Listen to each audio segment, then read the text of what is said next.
मुत्तहिदा अरब अमीरात के सदर भारत में पहुंच चुके हैं और भारत एक चीज से दो शिकार करना चाहता है। इस तस्वीर में मोहम्मद बिन जायद आंखें झुकाए, सर झुकाए नरेंद्र मोदी से दोनों हाथों के साथ बड़ी गर्मजोशी से मुसाफा भी कर रहे हैं और दोस्ती का इजहार भी कर रहे हैं। ये इंतहाई गैर मामूली दौरा है और इसकी जो टाइमिंग है वो सबसे बढ़कर एक अहम समझी जाती है। भारत की मसनूआत वो दुबई में आया करेंगी और अब भी दुबई में तकरीबन 35% इंडियंस मौजूद है और पाकिस्तानियों की तादाद 15% है। क्या ऐसी कोई भी तस्वीर आपको नजर आई है जब फील्ड मार्शल का ऐसे हाथ पकड़ा हो और सर झुकाया हो और शहबाज का ऐसे हाथ? ये लोग जरूर पकड़ते हैं हाथ, वो तो मरियम ने भी पकड़ लिया था लेकिन उन्होंने अपना एक हाथ आगे किया था। जब मरियम ने भी पकड़ा था उन्होंने अपना एक हाथ, जैसे बादशाह अपना हाथ आगे करता है ना कि ठीक है बोसा दे लो, ऐसे।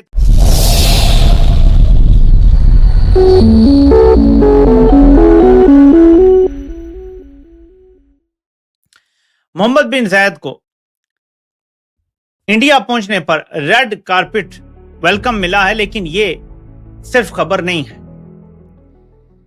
हमें थोड़ा सा पीछे जाना है। मोहम्मद बिन जायद अभी कुछ ज्यादा टाइम नहीं हुआ पाकिस्तान आए हुए थे, वो यहां लैंड करते हैं।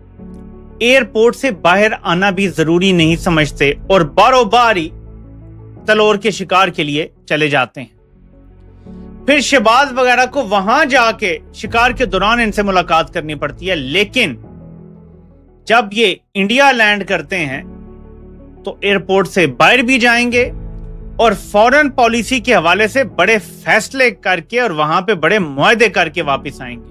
क्या पाकिस्तान को एक मैसेज दिया जा रहा है इससे?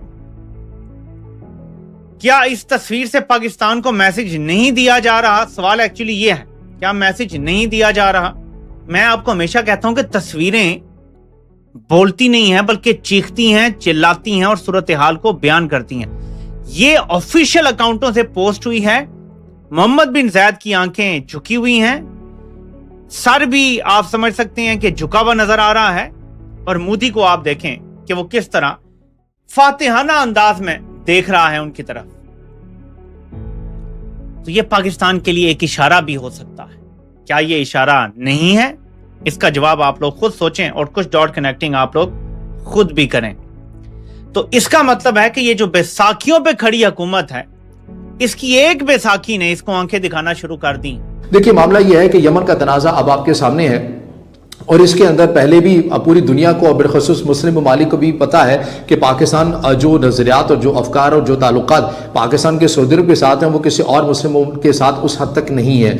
लेकिन मुत्तहिदा अरब अमीरात ने यमन के तनाज़े के अंदर एक हद तक ट्राई करने की तो कोशिश की कि हम किसी भी तरह पाकिस्तान के साथ अपने ताल्लुकात को बेहतर कर लें, पाकिस्तान को बदले में यह ऑफर दें कि हम आपके जो माशी मामलात हैं या इक़्तिसादी मामलात हैं हम इन्हें हर तरह से सपोर्ट देने के लिए तैयार हो जाएंगे, लेकिन आप कुछ जो डायरेक्शन है ये अपनी तब्दील करें। लेकिन पाकिस्तान आज से नहीं बल्कि इस मौजूदा यमन तनाज़े से नहीं बल्कि सितंबर 2025 के अंदर ही आने वाली तमाम मुस्लिम कंट्रीज को ये पैगाम दे चुका था कि जो पाकिस्तान और सऊदी अरब का जो दिफाई माहिदा हुआ वो एक वाज़ेह तौर के पर चीज़ सामने थी कि पाकिस्तान जिस तरह से सऊदी अरब के साथ ताल्लुकात को बेहतर रखना चाहता है या आगे लेकर चलना चाहता है वो किसी और मुल्क के साथ उस हद तक नहीं हो सकते। मुत्तहिदा अरब अमीरात ने वैसे भी इन्वेस्टमेंट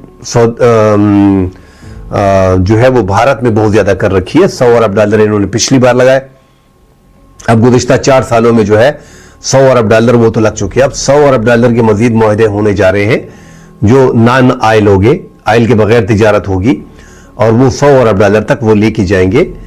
भारत की मसनूआत वो दुबई में आया करेंगी और अब भी दुबई में तकरीबन 35% इंडियंस मौजूद है और पाकिस्तानियों की तादाद 15% है। तो भारत की और मुत्तहिदा अरब अमीरात के ताल्लुकात पहले भी बड़े जबरदस्त रहे, पुरजोश रहे, मगर साथ पाकिस्तान के एलिमेंट को मुत्तहिदा अरब अमीरात जरूर देखता है। वो अपने फायदे की हर वो चीज करता है जो उसके बारे में होती है, उसके फायदे में होती है।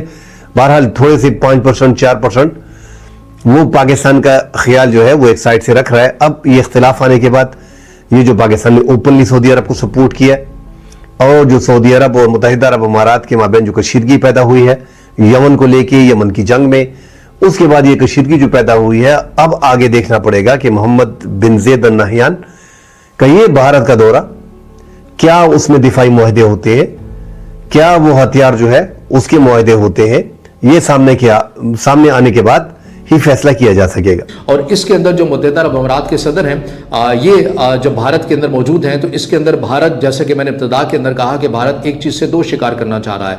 भारत अब ये चाहता है कि अमेरिका जो हमारे ऊपर बैक टू बैक टैरिफ भी आयद कर रहा है, तो मुत्तहिदा अरब अमारात और भारत के ताल्लुकात भी अच्छे हैं। अगर मैं गलत नहीं हूं तो 5वां या 7वां मुत्तहिदा अरब अमारात एक गैर मुल्की मुल्क है जिसकी एक बहुत बड़ी इन्वेस्टमेंट जो है वो भारत के अंदर मौजूद है, और भारत के तकरीबन 35 लाख के करीब जो शहरी हैं वो मुत्तहिदा अरब अमारात के अंदर काम करते हुए भी आपको नजर आते हैं। अब दोनों ममालिक के साथ भारत जो है वो कुछ इस तरह से ताल्लुकात अपने मजबूत करना चाह रहा है कि मुत्तहिदा अरब अमारात के सामने वो चीज़ रखना चाह रहा है कि आइंदा जो हमारा लेन देन होगा ये मकामी करेंसी के अंदर करें, और इसके लिए जो कुछ इक़दामात हो चुके हैं, भारत का जो डिजिटल एक अकाउंट का सिस्टम है, इकोनॉमी का सिस्टम है, UPI उसको नाम दिया जाता है सिस्टम को, ये भी मुत्तहिदा अरब अमारात के अंदर लग चुका है। और भारत अब ये चाहता है कि जो लेन देन है वो भारत की मकामी करेंसी के अंदर हो और दिरहम के अंदर भी हो, और इससे डॉलर के ऊपर इन्हिसार कम हो जाए। अब ये डायरेक्टली जो है वो अमेरिका के लिए भी एक चैलेंज है। अभी भी ये तशवीश पाई जाती है कि गवादर पूरी तरह से एक्टिव ना हो, तो लिहाजा भारत का भी और मुत्तहिदा अरब अमारात का नाम हमेशा बलूचिस्तान के अदम इस्तेहकाम के अंदर इनका नाम भी आता है। तो पाकिस्तान के लिए भी एक पैगाम होता है, और पाकिस्तान भी तमाम चीज़ों को गौर से देखता है जब मुत्तहिदा अरब अमारात और इंडिया अपने दिफाई ताल्लुकात को मज़ीद बढ़ाने की भी बात करते हैं। और इस विजिट के अंदर मज़ीद बढ़ाने की भी जो बातें हैं वो की गई हैं, और इंडियन आर्मी चीफ जो है वो 1 मंथ पहले जाकर एक ग्राउंड बनाकर आ चुके हैं।